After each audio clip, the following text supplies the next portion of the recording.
নমস্কার বন্ধুরা, কেমন আছো সবাই? আমার চ্যানেল থেকে সবাইকে জানাই আন্তরিক শুভেচ্ছা ও অনেক অভিনন্দন। তো আজকে আমি আরেকটি রেসিপি নিয়ে আসলাম। চলো কি রেসিপি রান্না করব সেটা তোমাদের দেখিয়ে দিচ্ছি। আজকে রান্না করব আমি রুই মাছের মাথা দিয়ে আলু কপি দিয়ে ঘন্ট করব। চলো কিভাবে রান্না করি রান্নাটা দেখিয়ে দিচ্ছি।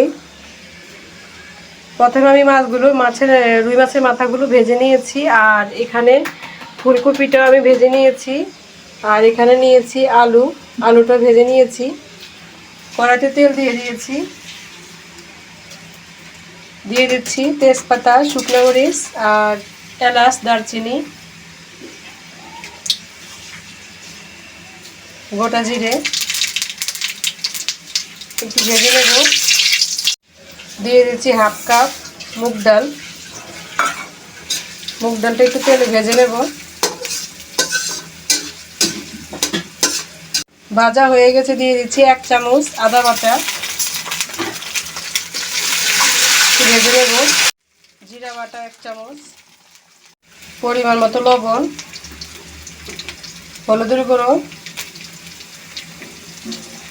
দিয়ে দিচ্ছি মরিচের গুঁড়ো। ভালো করে একটু মশলার সাথে ডালটা কষিয়ে নিচ্ছি। দিয়ে দিচ্ছি 1 চামচ ধনে গুঁড়ো, একটু জল দিয়ে দিচ্ছি। ভালো করে কষিয়ে নেব। ভাজা আলুগুলো দিয়ে দেব, কপি ভাজাগুলো দিয়ে দিচ্ছি।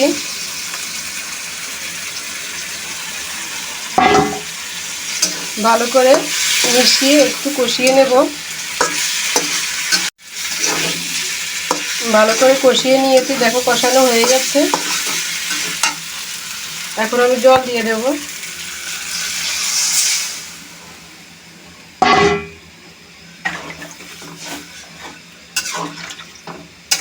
জলটা দিয়ে দিলাম।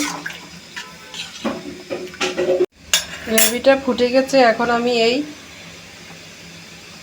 মাছের মাথাগুলো দিয়ে দিচ্ছি।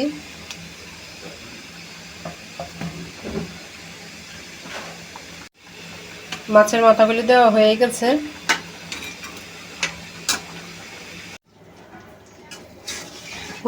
দেখো, এখন নামিয়ে ফেলবো। যারা যারা এখনো আমার চ্যানেলটিকে সাবস্ক্রাইব করোনি, প্লিজ সাবস্ক্রাইব করে দিও। আর সবাই ভালো থাকো, সুস্থ থাকো। ধন্যবাদ সবাইকে।